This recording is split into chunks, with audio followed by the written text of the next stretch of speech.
আপনাদের যাদের লক্ষ্য উদ্দেশ্য পাইকারি ব্যবসায়ী হওয়ার, তাদের জন্য আমার আজকের এই ভিডিওটি।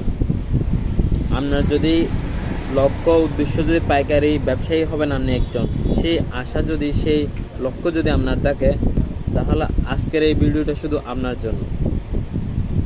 আমরা ছোটো বড়ো যতগুলো ব্যবসায়ী আছে সবার একটা লক্ষ্য থাকে। সব মানুষে চাই সে যে স্থান আছে তার থেকে আরেকটু উপরে যাক।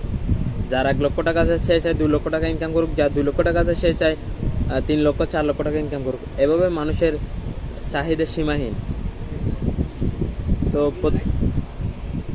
তো আপনারা যারা পাইকারি ব্যবসা করতে চাচ্ছেন, কিভাবে শুরু করবেন, কোথা থেকে শুরু করবেন, কিচ্ছুই জানেন না, সমস্যা নেই। আমি বলবো আপনাকে কিভাবে কোথায় থেকে শুরু করতে হয়।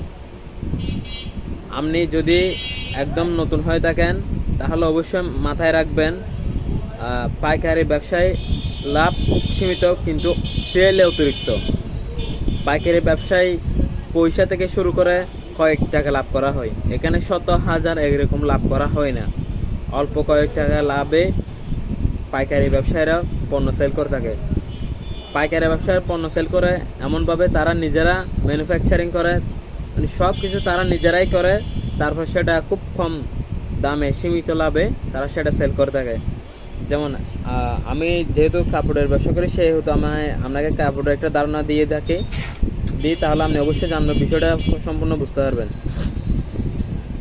সেটা হচ্ছে, মনে করেন একটা প্যান্ট বানাবেন, আপনি প্যান্ট হোলসেল করবেন, পাইকারি দিবেন। সেহেতু আপনার থেকে প্যান্টের দাম কীভাবে নির্ধারণ করবেন সেটা নির্ভর করবে হচ্ছে আপনার কতটুকু কস্টিং খরচ যাচ্ছে তার উপর। আপনি পাইকারি মার্কেটে গিয়ে আগে অথবা যেখান থেকে পারেন সেখান থেকে গজ কাপড় নেবেন, অথবা পুরা লডের কাপড় নেবেন। কাপড় নিয়ে পুরা লডসহ কাপড় নেবেন। অবশ্যই কাপড় নেওয়ার পর আপনি সেই কাপড়গুলো ম্যানুফ্যাকচারিং করবেন। অবশ্যই কাটিং থেকে শুরু করে সেলাই থেকে শুরু করে সব কিছু করবেন। সব কিছু করার পরে এটা যদি আপনার অভিজ্ঞতা না থাকে, আপনি এটাতে নামাটাই ভুল হবে আমি মনে করি। সব কিছু করার পরে যদি আপনি তারপর হিসাব করবেন আপনার মজুরি খরচ কত গেছে, আপনার হচ্ছে কাপড়ের খরচ কত গেছে, আপনার বিদ্যুৎ বিল, দোকান বিল সব বাদ দিয়ে আপনি কয়েক পয়সা থেকে কয়েক টাকা পর্যন্ত লাভ করে এটা হোলসেল করতে পারেন।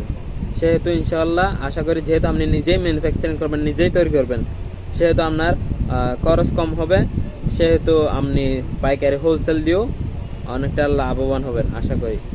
আরও বিস্তারিত জানতে আমার কমেন্ট বক্সে কমেন্ট করেন। অবশ্যই আমি আপনাদের সেই প্রশ্নের উত্তর দিয়ে সামনে আরেকটা ভিডিও